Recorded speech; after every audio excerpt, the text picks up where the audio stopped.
Breaking news Telangana Congress ఇన్ఛార్జీల మార్పుకు సంబంధించిన breaking news. ఇప్పుడు దీపాదాస్ మున్షిని మార్చారు. దీపాదాస్ మున్షిని మార్చి మీనాక్షి నటరాజన్కి ఆ బాధ్యతలు అప్పగించారు. దీంతో 2021 నుంచి చూస్తే నలుగురు కాంగ్రెస్ ఇన్ఛార్జీలు మారడంపై పెద్ద ఎత్తున చర్చ జరుగుతోంది. 4 ఏళ్ల నుంచి నలుగురు ఇన్ఛార్జీలు మారారు. 2021లో టీ కాంగ్రెస్ ఇన్ఛార్జిగా మాణిక్యం ఠాకూర్ ఉన్నారు. అసెంబ్లీ ఎన్నికల ముందు ఠాకూర్ స్థానంలో మాణిక్రావు ఠాక్రే ఇన్ఛార్జిగా బాధ్యతలు తీసుకున్నారు. ఎన్నికల వెంటనే తెలంగాణ కాంగ్రెస్ వ్యవహారాల ఇన్ఛార్జిగా దీపాదాస్ మున్షికి బాధ్యతలు అప్పగించారు. ఇప్పుడు మీనాక్షి నటరాజన్ను రంగంలోకి దింపింది అధిష్టానం. ఇన్ఛార్జీల మార్పుపై కాంగ్రెస్ శ్రేణుల్లో పెద్ద ఎత్తున చర్చ జరుగుతోంది. కాంగ్రెస్ శ్రేణుల్లో నైరాశ్యం కూడా వ్యక్తమవుతున్నట్టుగా తెలుస్తోంది. 10 ఏళ్ల తర్వాత రాష్ట్రంలో అధికారంలోకి కాంగ్రెస్ వచ్చినా తరచుగా ఈ మార్పులు చోటు చేసుకోవడంపై కాంగ్రెస్ శ్రేణుల్లోనే పెదవి విరుస్తున్నట్టుగా తెలుస్తోంది.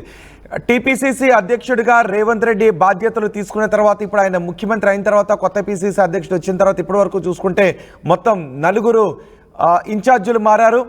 అధిష్టానం, రాష్ట్ర నాయకత్వం, కార్యకర్తల మధ్య దూరం పెరుగుతోంది అనే వార్తలు వస్తున్నాయి. సమన్వయం చేయటంలో ఇన్ఛార్జీలు విఫలమవుతున్నారు అంటే ఆరోపణలు కూడా వస్తున్నాయి. ఇన్ఛార్జీలపై తరచూ అధిష్టానానికి ఫిర్యాదులు వెళుతూ ఉండటం, ఇన్ఛార్జీల మార్పుకు సంబంధించి తరచూ అధిష్టానం నిర్ణయాలు తీసుకోవడం, 2021 నుంచి ఇప్పటి వరకు 4 ఇన్ఛార్జీలు మారడంపై కాంగ్రెస్లోనే పెద్ద ఎత్తున చర్చ జరుగుతుంది. మా ప్రతినిధి మధు ఉన్నారు పూర్తి సమాచారం అందించడానికి. మధు, తరచూ ఇన్ఛార్జీల మార్పు గురించి కాంగ్రెస్లోనే విమర్శలు వస్తున్నట్టుగా తెలుస్తుంది. ఎవరెవరి అభిప్రాయాలు ఏ విధంగా ఉన్నాయి కాంగ్రెస్లో? ఎగ్జాక్ట్లీ, నిజంగానే చాలా రోజుల నుంచి చర్చ సాగుతూ ఉంది. దీపాదాస్ మున్షి ప్లేస్లో మరొకరికి అవకాశం దక్కనుంది, మార్పు జరగనుంది అనేటువంటిది. సో ఎటకెలకు నిన్న అనూహ్యంగా కాంగ్రెస్ పార్టీ నిర్ణయం తీసుకుంది. కాంగ్రెస్ పార్టీ ఏఐసీసీ అధిష్టానం తీసుకున్నటువంటి నిర్ణయం కనీసం ఇక్కడ ఉన్నటువంటి రాష్ట్ర నాయకులకి ఎవరికి సమాచారం లేకపోవడమే కొసమెరుపు. నిజంగా కూడా ఇప్పటివరకు 4 ఏళ్లలో 4 రాష్ట్ర ఇన్ఛార్జీలు మారుతూ పోతా ఉన్నారు. మాణిక్యం ఠాగూర్ ఉన్నటువంటి సమయంలో పెద్ద ఎత్తున విమర్శలు ఎదుర్కొన్నారు. మాణిక్యం ఠాగూర్ ఏకపక్షంగా ఆయన వ్యవహరించారు, రేవంత్ రెడ్డికి ఆయన పీసీసీ చీఫ్ ఇప్పించారు అనేటువంటి విమర్శలు ఎదుర్కొన్నారు. కోమటిరెడ్డి వెంకటరెడ్డి ప్రస్తుతం మంత్రి డైరెక్ట్గా ఆరోపణలు చేశారు. 50 కోట్లు పెట్టి రేవంత్ రెడ్డి ఆయన అమ్ముడు పోయింది, ఆ పీసీసీ చీఫ్ని అమ్మేశారు ఆయనకు అనేటువంటి స్టేట్మెంట్ చేశారు. తర్వాత వచ్చినటువంటి ఆరోపణలో పెద్ద ఎత్తున కంప్లైంట్స్తో ఏఐసీసీ అధిష్టానానికి కంప్లైంట్స్ లిస్టు పెరగడంతో మాణిక్యం ఠాగూర్ని పక్కన పెట్టారు. మాణిక్యం ఠాగూర్ తమిళనాడు రాష్ట్రానికి సంబంధించినటువంటి వ్యక్తి. ఆయనను పక్కన పెట్టి, ఆయన ఎంపీ కూడా అప్పుడు, ఆయనను పక్కన పెట్టి మహారాష్ట్రలో మాజీ హోమ్ మినిస్టర్గా పనిచేసినటువంటి మాణిక్ ఠాక్రేని తీసుకొచ్చి ఇక్కడ ఇన్ఛార్జ్గా నియమించారు. సో ఆయన ఇక్కడ ఉన్నారు, ఆయన పైన ఎలాంటి ఆరోపణలు రాలేదు, కానీ ఆయన బాగానే పనిచేస్తున్నారనేటువంటి పేరున్న నేపథ్యంలో అధికారంలోకి వచ్చేటువంటి మూమెంట్లో అధికారంలోకి రాగానే దీపాదాస్ మున్షిని ఇక్కడ ఏఐసీసీ ఇన్ఛార్జ్గా నియమించారు. పార్లమెంట్ ఎన్నికల ముంగట ఆమె ఇన్ఛార్జ్గా ఉన్నారు. సో ఆమె ఎక్కువ కాలం లేరు, కేవలం సంవత్సరం కాలం పాటు ఉన్నారు. సంవత్సరం కాలం పాటులో ఆమె పైన పెద్ద ఎత్తున విమర్శలు, ఇక్కడ ఉన్నటువంటి లోకల్ క్యాడర్ లీడర్ అంతా ఆమె పైన కంప్లైంట్స్ చేశారు. ఆమె ఇక్కడ రాజకీయం కరెక్ట్గా చేయట్లేదు, ముఖ్యంగా ఏఐసీసీ అధిష్టానానికి వాస్తవాలను తెలియనివ్వట్లేదు, ఇక్కడ రాష్ట్ర సమస్యల్ని ఎవరిని తెలుసుకోవట్లేదు, సమన్వయం చేయట్లేదు, సమస్యలపైనటువంటి కంప్లైంట్స్ ఎదుర్కొన్నారు. ఏకపక్ష నిర్ణయాలు ఉంటున్నాయి, కొద్ది మందిని వెనకేసుకుంటున్నారు దీపాదాస్ మున్షి అనేటువంటి ఆరోపణలు వచ్చాయి.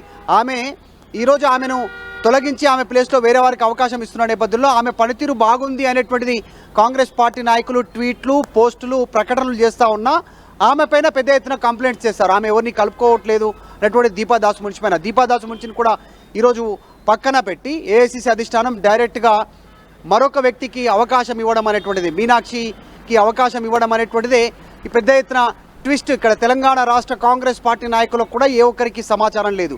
భూపేష్ బఘెల్కి ఛత్తీస్గఢ్ నుంచి ఆయనకు అవకాశం ఇవ్వనున్నారు, మాజీ ముఖ్యమంత్రికి తెలంగాణ ఇన్ఛార్జ్గా అనేటువంటిది ఇక్కడ ఉన్నటువంటి కాంగ్రెస్ పార్టీ నాయకులే భావించారు. ఆయన వస్తే ఇక్కడ ఉన్నటువంటి అనేక సమస్యలపైన ఆయన దృష్టి పెట్టొచ్చు, ముఖ్యమంత్రిగా పనిచేశారు కాబట్టి క్షేత్రస్థాయిలో సమస్యలు ఏంటో అవగాహన ఉంటుంది, ఇటు ప్రభుత్వానికి పార్టీకి మధ్య వారధిగా పనిచేసే అవకాశం ఉంటుంది, అటు ఏఐసీసీ అధిష్టానాన్ని కూడా కన్వే చేయగలుగుతారనేటువంటి చర్చను ఇక్కడ రాష్ట్ర కాంగ్రెస్ పార్టీ నాయకులు తీసుకొచ్చారు. కానీ ఆ పేరు కాకుండా మీనాక్షి నటరాజన్ పేరు తీసుకోవడం వెనకాల ఉన్నటువంటి వ్యూహం ఏంటి అనేటువంటిదే ప్రస్తుతం కాంగ్రెస్ పార్టీ నేతలు ఆలోచనలో పడిపోయినటువంటి సిచ్యువేషన్ ఉంది. గత కొంతకాలంగా రేవంత్ రెడ్డికి రాహుల్ గాంధీ అపాయింట్మెంట్ ఇవ్వట్లేదు, రాష్ట్రంలో జరుగుతున్నటువంటి సమస్యలపైన ఆయన పూర్తిస్థాయిలో అసంతృప్తిగా ఉన్నారనేటువంటి చర్చ జరుగుతూ ఉంది. ప్రతిపక్షాలు పెద్ద ఎత్తున విమర్శలు చేస్తూ ఉన్నాయి. ఈ సమయంలోనే ఎగ్జాక్ట్గా మీనాక్షి నటరాజన్ ఇక్కడ కేటాయించడం పైన ఏంటి ఆంతర్యం అనేటువంటిది చర్చ కాంగ్రెస్ పార్టీలో ప్రారంభమైంది. మీనాక్షి నటరాజన్ రాహుల్ గాంధీకి అత్యంత సన్నిహితురాలు. ఏఐసిసి సెక్రటరీగా రాహుల్ గాంధీనే ఆమెను ప్రపోజ్ చేశారు. గతంలో ఆమె యువజన కాంగ్రెస్ అధ్యక్షురాలుగా పనిచేసింది మధ్యప్రదేశ్లో. తర్వాత ఎన్నికల్లో పాల్గొన్నారు, ఎంపీగా పనిచేశారు, జాతీయ ఎన్ఎస్యుఏ ప్రెసిడెంట్గా పనిచేశారు. చాలా సుదీర్ఘమైనటువంటి రాజకీయ చరిత్ర ఉంది. కట్టర్ కాంగ్రెస్ వాదిగా పేరుంది, అత్యంత సన్నిహితురాలు. కాకపోతే కొసమెరిపేట అంటే ఇంతవరకు మారినటువంటి నలుగురు ఇన్ఛార్జీలు ఒక్కొక్కరు ఒక్కొక్క రాష్ట్రానికి సంబంధించినటువంటి వాళ్ళు. అంటే నిజానికి మాణిక్యం ఠాకూర్ కూడా ఆయన ఎక్కువ కాలం చేశారు. ఇంతకుముందు వచ్చిన ఇన్ఛార్జీలు అందరూ కూడా 2 ఏళ్ళు 3 ఏళ్ళు చేస్తూ ఉండేవారు. కానీ మాణిక్యం ఠాకూర్ తర్వాత వచ్చిన ఠాకరే కానీ దీపాదాస్ మున్షి కానీ ఇద్దరు మాత్రమే తక్కువ కాలం చేశారు. ఒక రకంగా చూసుకుంటే రేవంత్ రెడ్డి పిసిసి అయిన తర్వాత మీనాక్షి నటరాజన్తో 4 ఇన్ఛార్జీలు మారినట్టుగానే. సో ఈ కాలంలోనే ఎందుకు ఇన్ఛార్జీల మార్పు ఈ విధంగా చోటు చేసుకుంది? దీపాదాస్ మున్షి ఠాకరే వీళ్ళిద్దరి విషయంలో ఏం జరిగింది? ఎగ్జాక్ట్ మాణిక్ రావు ఠాకరేకి సంబంధించి ఆయన పైన ఎలాంటి విమర్శలు లేవు. ఆయన కూడా వ్యక్తిగతంగా చాలా అందరితో కలుపుకోలుగా ఉన్నారు. పార్టీ విజయం కోసం కృషి చేశారు. అసలు కాంగ్రెస్ పార్టీకి అధికారంలోకి రావడానికి మాణిక్ రావు ఠాకరే సలహాలు సూచనలు, ఆయన అనుభవం కూడా పనిచేసింది అనేటువంటిది కాంగ్రెస్ పార్టీలో అందరూ యాక్సెప్ట్ చేశారు. ఆయన విషయంలో పెద్దగా వివాదం లేదు. కానీ సేమ్ అదే ఏఐసిసి కోటరీకి అత్యంత దగ్గరగా ఉన్నటువంటి నాయకురాలు దీపాదాస్ మున్షిని పార్లమెంట్ ఎన్నికల సమయంలో ఆమెను ఇక్కడ కేటాయించారు. ఇదే కొసమెరుపు. ఆమె వచ్చినప్పటి నుంచి ఇక్కడ జరుగుతున్నటువంటి తీరుతెన్నుల పైన రాష్ట్ర కాంగ్రెస్ పార్టీ నాయకులు, ఒక వర్గానికి సంబంధించినటువంటి కొద్దిమంది నాయకులు ఆమె పైన కంప్లైంట్ చేశారు. మనం గతంలో చూసాం, రోహిత్ బీజేపీని రాష్ట్ర ఉపాధ్యక్షులుగా ఉన్నటువంటి ఎన్విఎస్ఎస్ ప్రభాకర్ ఆమె పైన చాలా పెద్ద వ్యాఖ్యలు చేశారు, ఘాటైనటువంటి విమర్శలు చేశారు. ఇక్కడ ఆమెకు బెంచ్ కార్ గిఫ్ట్గా ఇచ్చారు, సీట్లు అమ్ముకుంటున్నారు, పార్లమెంట్ సీట్లను, ఒకరు ఇల్లు కొనిచ్చారు. సో ఈ రకమైనటువంటి వ్యాఖ్యలు చేశారు. ఇప్పుడు ఆయన లీగల్ సీక్వెన్స్ ఎదుర్కొంటున్నారు, కోర్టులో కేసు నడుస్తుంది. అది పక్కన పెడితే అట్లాంటి వ్యాఖ్యలు బయట పార్టీ వాళ్ళే కాదు, సొంత పార్టీలో ఉన్నటువంటి నాయకులు ఆమె పైన కంప్లైంట్ లేఖలు రాశారు ఏఐసిసి అధిష్టానానికి. ఈమె మాకొద్దు అనేటువంటి కంప్లైంట్ చేశారు. దానికి కారణాలు చాలా ఉన్నాయి. ఆమె క్షేత్రస్థాయిలో రాష్ట్రంలో పార్టీ ఎదుర్కొంటున్నటువంటి సమస్యలను సాల్వ్ చేయడంలో విఫలమవుతున్న రాష్ట్ర క్యాడర్కి, తర్వాత ఏఐసిసి అధిష్టానానికి అనుసంధానంగా ఉండి ఎప్పటికప్పుడు సమస్యలు సాల్వ్ చేయాల్సినటువంటి దీపాదాస్ మున్షి వ్యక్తిగత కార్యక్రమాలు చేసుకుంటున్నారు తప్ప వ్యక్తిగతంగా లబ్ధి పొందుతున్నారు, పార్టీని పట్టించుకోవట్లేదు అనేటువంటిది ఆమె విమర్శలు ఎదుర్కొన్నారు, కంప్లైంట్స్ ఎదుర్కొన్నారు. ఆ విషయంలో ఆమెను పక్కకు తప్పిస్తారని చాలా రోజుల నుంచి చర్చ జరుగుతుంది. అటు మహారాష్ట్ర ఎన్నికల సమయంలో చర్చకు వస్తే అప్పుడు ఆపారు, ఢిల్లీ ఎన్నికలు అయిపోయిన అన్నారు, ఢిల్లీ ఎన్నికలు అయిపోయిన తర్వాత ఎన్నికలకు చేంజ్ చేశారు. సో అనూహ్యంగా నిన్న మీనాక్షి నటరాజన్ పేరు తీసుకురావడం పైనే కాస్త పెద్ద ఎత్తున చర్చ కొనసాగుతుంది. ఇది రేవంత్ రెడ్డికి చెక్ పెట్టే కార్యక్రమం ఏఐసిసి అధిష్టానం తీసుకుంది. రాహుల్ గాంధీకి అత్యంత సన్నిహితురాలు, రాహుల్ గాంధీ కోటరీలో ఉన్నటువంటి మీనాక్షి నటరాజన్ని ఎంపిక చేయడమే ఇక్కడ తెలంగాణ పైన దృష్టి పెట్టబోతా ఉంది. ఇప్పుడు అందరూ కూడా మీనాక్షి నటరాజన్ వచ్చిన తర్వాత కాంగ్రెస్ శ్రేణులన్నీ కూడా హ్యాపీగానే ఉన్నారా? ప్రభుత్వానికి, కార్యకర్తలకు, పార్టీకి మధ్య సమన్వయం ఉంటుందని ఆశిస్తున్నారా, లేకపోతే మిక్స్డ్ ఒపీనియన్స్ వస్తున్నాయా, మిశ్రమ స్పందన వస్తుందా? Exactly Meenakshi Natarajan political career, political profile చూస్తే ఆమె క్షేత్రస్థాయి నుంచి, కింది స్థాయి నుంచి పైకి వచ్చినటువంటి నాయకురాలుగా పేరుంది.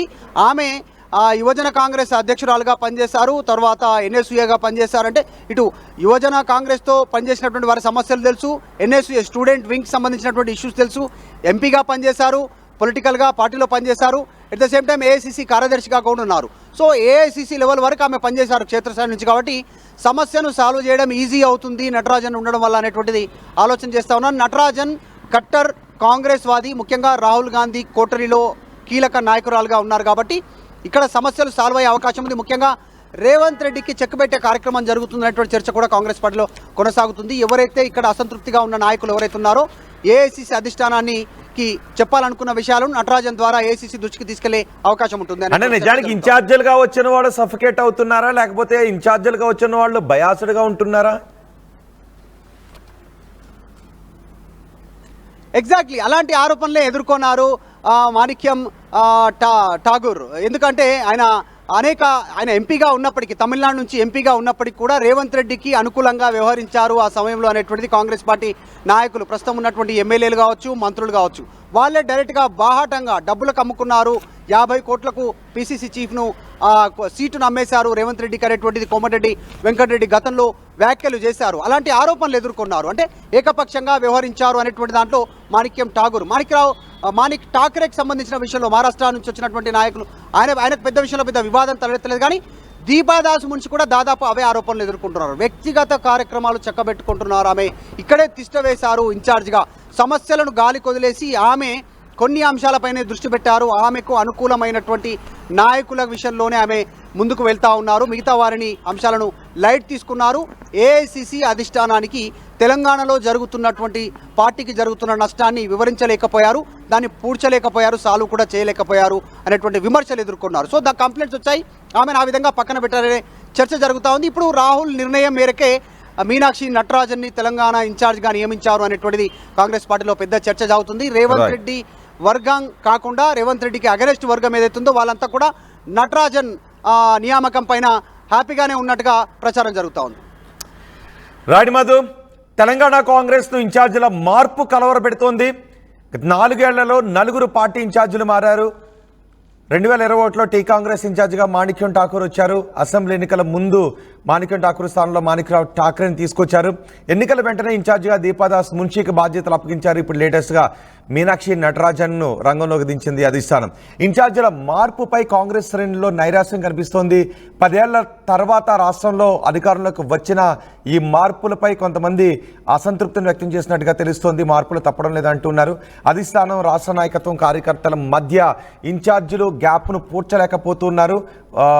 మధ్య దూరం పెరుగుతూ ఉంది అనే వార్తలు వస్తున్నాయి. సమన్వయం చేయలేకపోతున్నట్లుగా ఇన్ఛార్జీలపై ఆరోపణలు వస్తున్నాయి. తరచూ ఇన్ఛార్జీల మార్పుపై అధిష్టానానికి ఫిర్యాదులు వెళ్తున్నాయి. వచ్చిన ఇన్ఛార్జీలపై కూడా అధిష్టానానికి ఫిర్యాదులు వెళ్తున్నాయి. వచ్చిన ఇన్ఛార్జీలు ఎవరో ఒకరికి కొమ్ము కాస్తూ ఉన్నారు, ఎవరో ఒకరికి అనుకూలంగా ఉంటూ ఉన్నారు అంటూ పార్టీలో ఉన్న నేతలు, కార్యకర్తల దగ్గర నుంచి అధిష్టానానికి ఫిర్యాదులు వెళుతూ ఉండటంతో ఇన్ఛార్జీల మార్పు తరచుగా జరుగుతుందనే మాటలు కూడా వినిపిస్తున్నాయి. మరి తరచుగా జరుగుతున్న ఇన్ఛార్జీల మార్పు గురించి తెలంగాణ కాంగ్రెస్ కార్యకర్తలు ఏమనుకుంటున్నారో మీ అభిప్రాయాన్ని కామెంట్ బాక్స్లో తెలియజేయండి. ఆర్టీవీ యాప్ వార్తల్ని క్షణాల్లో చదివే అవకాశం ఉంటుంది. ఒక న్యూస్ పేపర్, ఒక టెలివిజన్ ఛానల్ మీ చేతుల్లో ఎప్పుడు ఉంటుంది.